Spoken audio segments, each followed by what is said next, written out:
Hello everyone, I'm GamerEdge101 and I'm your father. Today we're doing something I haven't done since Black Ops 2, and is something that didn't really take off for me. However, I'm willing to try again, since I actually really like this Call of Duty.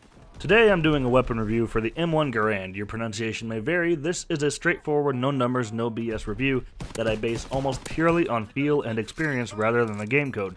So keep that in mind as we move forward, since that is what I see and feel as I play. And just as a heads up, at the end of the video I am going to do a little bit of history on the M1 Garand, so stick around if you want to see that. The first thing I'm going to look at is recoil pattern with and without a grip, firing as fast as I can. The first two recoil patterns are without the grip.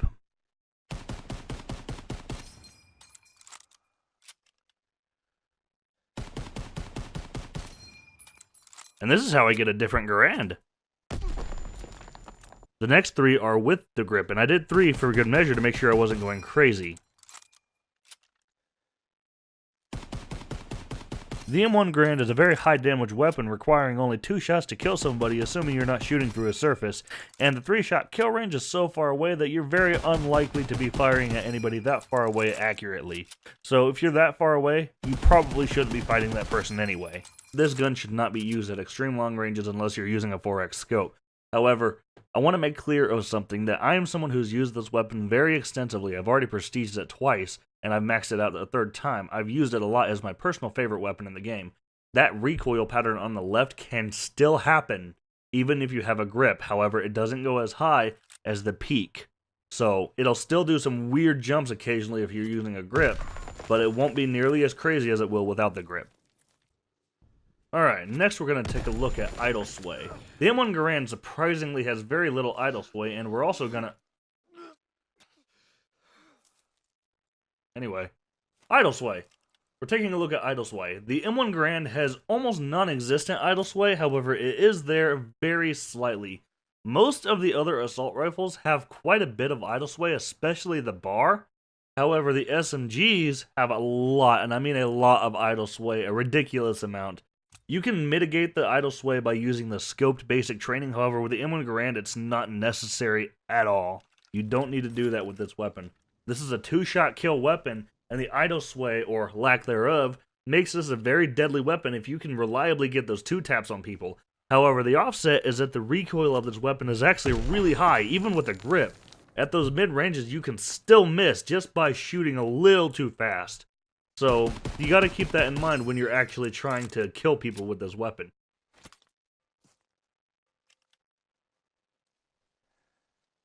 The next thing I want to take a quick look at is maximum fire rate with the M1 Garand. The first shot is going to be without rapid fire, the second one will be with, and then I will do a side-by-side comparison so you can see exactly what's going on. Again, this is as fast as you can possibly fire the weapon.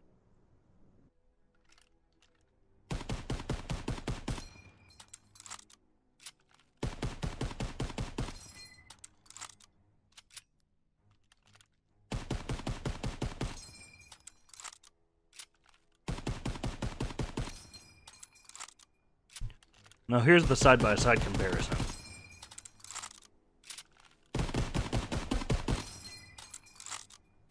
The rapid-fire attachment for the M1 Garand is a strange one. It does what it says it does, but to such a minuscule degree that I think the attachment is borderline useless.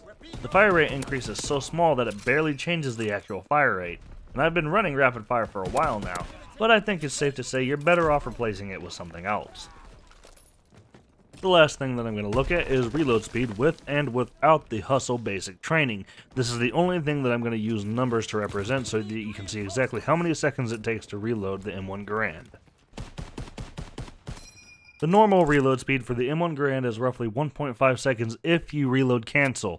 However, if you don't reload cancel, it is roughly 2.4 seconds. This is without the hustle basic training. Now with the hustle basic training, your reload speed is roughly 1.1 seconds if you reload cancel, and 1.8 seconds if you don't reload cancel. Now, with the hustle basic training you cannot reload cancel by sprinting, since part of the benefit is being able to reload while sprinting. However, you can turn this feature off. If you go into your control settings, at the bottom you will see hustle sprint cancel, and if you enable this, you will no longer be able to reload while sprinting, as this will reload cancel, but you will still get the faster reload speed. It's up to you if you want to utilize this feature. I'm actually surprised they included a feature like this, and I really praise them for that, because that's a really small thing they didn't have to do and no one would have complained about. Now for my class recommendations. For the M1 Garand, I suggest you use your infantry division at all times because the bayonet can save your life in close quarters at some times. The bayonet provides a huge benefit to a surprise up-close encounter, so there's always that. As for attachment, the grip is an absolute must in my opinion. As soon as you unlock it, throw it on. Quick draw is the second one. The third one would be steady aim, again, to assist you in close quarters if you're too far away to bayonet them. And if you're running the primed basic training, I'd go with FMJ personally, but if you would prefer a sight, then you can replace FMJ with the optic of your choice if you don't like the iron sights. As for basic training, primed is obviously one of the ones I suggest, but another one I suggest is rifleman until you get the infantry perk that allows you to hold more reserve ammo, because until you get that perk, the ammo runs dry incredibly fast. However, this can also be mitigated by simply picking up other people's weapons in the middle of a fight, so there's always that. Hustle is also another one I suggest if you're a faster moving player, but if you're not much of a rusher, this may not be necessary. The M1 Garand is a potentially god tier weapon in the right hands, but it is held back by the fact that the only thing it excels at is mid-range combat.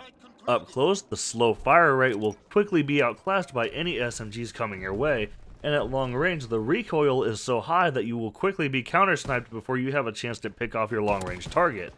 When it comes to the long range and the close range encounters are far easier to deal with because you can hip fire, you can bayonet, you got ways to get out of that situation. When it comes to the long range gunfights though, the only thing you can do is slow your rate of fire so that the recoil doesn't overpower you. It is really difficult at really long ranges on maps like Gustav Cannon, but for the most part you won't be having extremely long gunfights anyway. Most of the time you'll be at mid to close range in this game. But for those off chances that you are in long range, keep that in mind that the recoil will throw you off target very quickly. Now let's get into a little bit of history for the M1 Garand.